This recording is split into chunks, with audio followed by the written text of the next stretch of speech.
रात बहुत जवां थी। अपने बिस्तर पर लेटी निशा फ़ोन पर समीर से प्यार भरी बातें कर रही थी। लेकिन समीर ने जैसे ही निशा से अगले दिन होटल में मिलने की बात कही तो उसके दिल की धड़कनें तेज़ हो गई। उसे समझ नहीं आ रहा था कि वो उसकी बात का जवाब हाँ में दे या ना में। समीर की बातों को सुनकर निशा ने अपने कांपते होठों से कहा, निशा, होटल? कौन सा hotel? Sameer, hotel blue diamond. Nisha, कुछ गड़बड़ तो नहीं हो जाएगी समीर? समीर, कैसी गड़बड़? निशा, किसी को पता तो नहीं लग जाएगा हमारे रिश्ते के बारे में? समीर, निशा, अगर डर लग रहा बहुत तो मिलना कैंसिल कर दें? निशा थोड़ी देर खामोश रही। उसने अपने बिस्तर के सामने रखे अपने पति पंकज की तस्वीर की ओर देखा, फिर कुछ सोचा और समीर से कहा, निशा, समीर, जब प्यार किया तो डरना क्या, मैं आ रही हूँ तुमसे मिलने।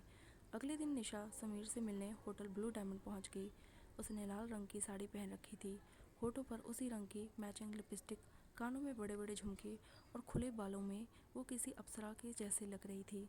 उसने होटल के रिसेप्शन पर जाकर कहा, निशा, रूम नंबर 311। होटल के रिसेप्शन पर खड़ी रिसेप्शनिस्ट ने उसकी ओर मुस्कुराकर देखा और कहा, रिसेप्शनिस्ट, 3rd फ्लोर, साइड से चौथा कमरा। निशा, मेरी बुकिंग है आज की। रिसेप्शनिस्ट, जी मैम, ये रही आपके कमरे की चाबी। ऊंचे सैंडल पहने खटखट करती हुई निशा रूम नंबर 311 में पहुंची। दरवाज़ा खोला और कमरे में प्रवेश कर गई। अभी उसी कमरे में आए 5 मिनट भी नहीं हुए थे कि तभी दरवाजे पर दस्तक हुई। दस्तक की आवाज़ से निशा के दिल की धड़कन फिर से बढ़ गई। उसने अंदर से ही पूछा, निशा, कौन कौन है? दूसरी तरफ से आवाज़ आई, रूम सर्विस। निशा ने जैसे ही दरवाज़ा खोला उसके चेहरे पर मुस्कान आ गई। निशा, समीर, तुम? समीर, नो नो निशा मैम, मैं तो रूम सर्विस वाला हूँ। ये कहते हुए वो कमरे के अंदर आ गया और निशा के पास घुटनों के बल पर बैठ गया और एक गुलाब का फूल उसे देते हुए कहा, समीर, मैम बताइए, ये बंदा आपकी क्या खिदमत कर सकता है? निशा ने उसके हाथों से गुलाब लिया और कहा, निशा, बस ये बंदा मुझे ढेर सारा प्यार करे, ढेर सारा। ये कहकर वो समीर के गले लग गई। कुछ देर बाद वे सुध-बुध बुलाकर एक दूसरे में खो गए। निशा शादीशुदा थी। पंकज से 3 साल पहले ही उसकी शादी हुई थी। लेकिन पंकज कारोबार में इतना उलझा रहता है कि उसे निशा की कोई फिक्र नहीं होती। 11 जनवरी को दोनों की शादी हुई थी। निशा बहुत अरमानों के साथ नए घर में आई थी। वहाँ पर उसके लिए सब कुछ था, लंबी गाड़ी, बड़ा घर, नौकर चाकर, लेकिन सिर्फ पंकज का प्यार नहीं था। पंकज, अरे निशा, मैंने कहा ना, अभी बहुत काम है यार। माल की सप्लाई अभी बाकी है, कुछ नए ऑर्डर भी मिले हैं, उनके लिए रॉ मटेरियल का अरेंजमेंट भी करना है। सुनो ना, 2 महीने रुक जाओ ना, फिर हम चलेंगे हनीमून पर। निशा, कोई नहीं, वो आपने ही कहा था इसलिए मैंने याद दिलाया। वैसे भी काम तो काम है, वो तो करना ही है, लेकिन शादी के 3 साल हो गए, पंकज के वो 2 महीने आए ही नहीं जब उसने वादा किया था कि वो हनीमून पर जाएंगे। निशा ने भी उसे कहना छोड़ दिया। उसे समझ आ गया था कि पंकज सिर्फ अपने कारोबार से प्यार करता है। रात के 12:30 बज गए। निशा, हर दिन ये इतनी देर से आते हैं। अरे, काम कौन नहीं करता, लेकिन काम के चक्कर में अपने घर को, अपनी बीवी को भूल जाना सही तो नहीं है। मुझे तो लगता है ये घर सिर्फ सोने के लिए आते हैं। इनका बस चले तो ये ऑफिस में ही सो जाएं। पिछले 2 सालों से पंकज शादी की सालगिरह पर निशा को बाहर ले जाने की बात कह रहा था, लेकिन वो भी उसे याद नहीं रहता। शादी की तीसरी सालगिरह की बात है। पंकज, अरे निशा, मैं प्रॉमिस कर रहा हूँ, आज मैं बिल्कुल भी नहीं भूलूंगा। आज हम दोनों ना सिर्फ बाहर खाएंगे बल्कि लॉन्ग ड्राइव पर भी चलेंगे, और अगर मैं भूल भी गया तो मुझे शाम को 7 बजे कॉल करके याद दिला देना। ठीक है, चलो अब मुझे जाने दो, एंड हैप्पी एनिवर्सरी। ये कहकर पंकज फैक्ट्री के लिए निकल गया। रात के 8 बज गए, पंकज घर नहीं आया। निशा ने उसे कॉल किया। निशा, क्या हुआ पंकज, आप अभी तक निकले नहीं? 8 बज गए हैं। पंकज, निशा, माय डियर वाइफ, मैं भूला नहीं हूँ, थोड़ी देर और यार, मैं निकलता हूँ। एक काम करो, तुम ड्राइवर को बोलो तुम्हें होटल सनशाइन में छोड़ दे, मैं तुम्हें वहीं मिलता हूँ। निशा होटल सनशाइन में पहुँच गई। वहाँ पहुँचकर उसे 10 बज गए, लेकिन पंकज नहीं आया। उसने 2 बार उसे कॉल भी किया, लेकिन उसने कॉल कट कर दिया। निशा, गलती मेरी ही है, मैं ही उनसे कुछ ज़्यादा एक्सपेक्टेशन लगा लेती हूँ। उनकी पहली प्रायोरिटी उनका काम ही है। निशा ने घड़ी की ओर देखा, 10:30 बजने वाले थे।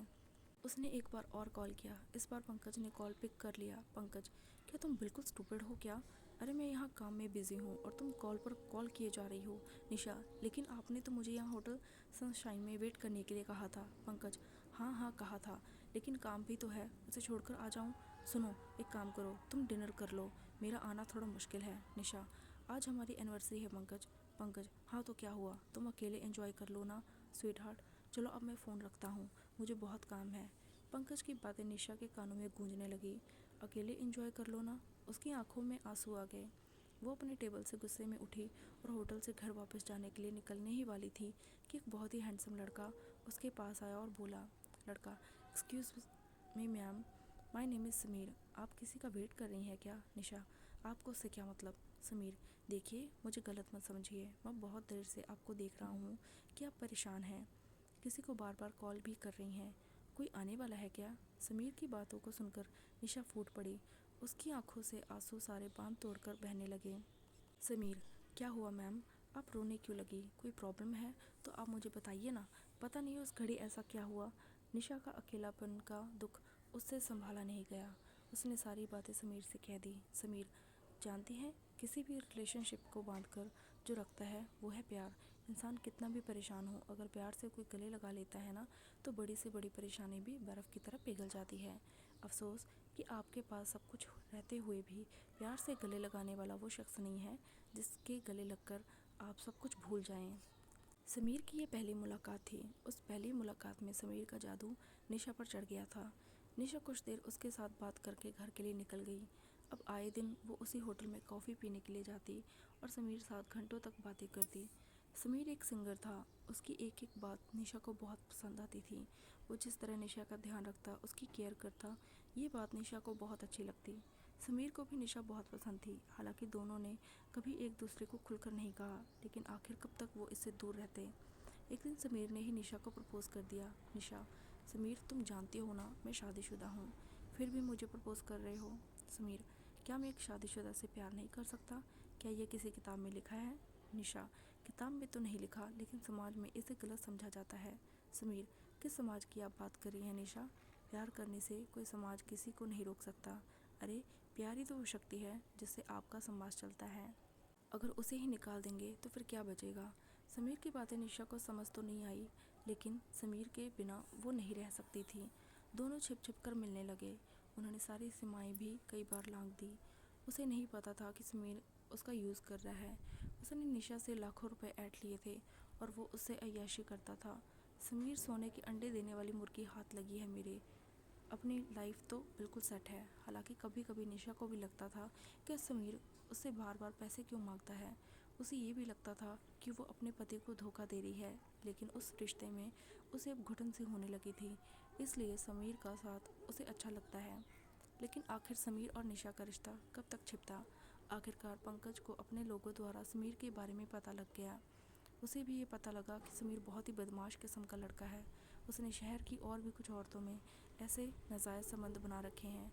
वो उनका पहले तो फ़ायदा उठाता है और बाद में उन्हें ब्लैकमेल करता है। पंकज समीर की असलियत निशा को बताने वाला था। तभी एक दिन समीर ने 10 लाख निशा से मांगे। निशा, 10 लाख? मेरे पास इतने रुपए नहीं हैं समीर, और मैं अपने पति से इतने पैसे मांगे तो उन्हें शक हो जाएगा। समीर, वो सब मैं नहीं जानता। नहीं, मुझे पैसे चाहिए। अगर तुमने मुझे पैसे नहीं दिए तो मैं तुम्हारे पति से पैसे मांग लूँगा। निशा, ये तुम क्या कह रहे हो? तुम तो मुझसे प्यार करते हो। समीर, मैं प्यार सिर्फ पैसे से करता हूँ निशा, पैसों से। पैसे दो नहीं तो तुम्हारी इज्जत नीलाम कर दूंगा। निशा, नहीं समीर, तुम कुछ ऐसा मत करना। पंकज ने निशा और समीर की सारी बातें सुन ली। उसने उससे कहा, पंकज, वो बहुत बदमाश लड़का है निशा, बहुत बदमाश। निशा, कौन? किसकी किसकी बातें कर रहे हैं आप? पंकज, वही जो तुम्हें फ़ोन पर ब्लैकमेल कर रहा है। उसके बाद पंकज ने समीर की सारी असलियत निशा को बताई और उससे कहा, पंकज, निशा, क्या कमी रखी मैंने तुम्हारे पास? महंगी से महंगी गाड़ी है, बड़ा बंगला है, नौकर चाकर की लाइन लगी रहती है तुम्हारे आगे पीछे। बोलो, इससे ज़्यादा और क्या मैं दे सकता हूँ? निशा, प्यार? प्यार ही नहीं दिया आपने मुझे कभी। 3 साल से अधिक हो गए हमारी शादी को, लेकिन आपके घर में मैं सिर्फ एक सामान की तरह हूँ, जो रहे या चाहे ना रहे आपको कोई फ़र्क नहीं पड़ता। कभी आपने 2 मिनट बैठकर मुझसे कुछ पूछा? कभी प्यार से मुझे गले लगाया? कभी प्रेम से मेरी तरफ देखा? नहीं, कभी नहीं। काम काम काम, आपके लिए काम ही सब कुछ है। मैं जानती हूँ कि मैंने गलती की है, लेकिन कसूरवार आप भी हैं। पहली बार पंकज को लगा कि उससे सही में बहुत बड़ी गलती हो गई। वो अपनी फैक्ट्री, अपने क्लाइंट्स और अपने काम में ही बिजी रह गया। उसे 2 मिनट की फुर्सत उस शख्स के लिए नहीं थी जिसे वो अग्नि की आग के साथ फेरे लेकर आया था। उसे तो लगता था कि पैसे ही सब कुछ है। वो सारी चीज़ें निशा को दे तो रहा था, लेकिन प्यार और अपना समय उसे दे ही नहीं पाया जिसकी ज़रूरत उसे सबसे ज़्यादा थी। पंकज, निशा, मैंने बहुत बड़ी गलती की है, लेकिन मैं इस गलती को सुधारना चाहता हूँ। प्लीज़ मुझसे दूर मत होना। मुझे माफ़ कर दो। मैं वादा करता हूँ कि मैं बिल्कुल बदल जाऊँगा। निशा, आप भी मुझे माफ़ कर दीजिए। मुझे नहीं पता था कि वो बदमाश मेरी घरेलू परेशानी की आड़ में मेरा फ़ायदा उठा रहा है।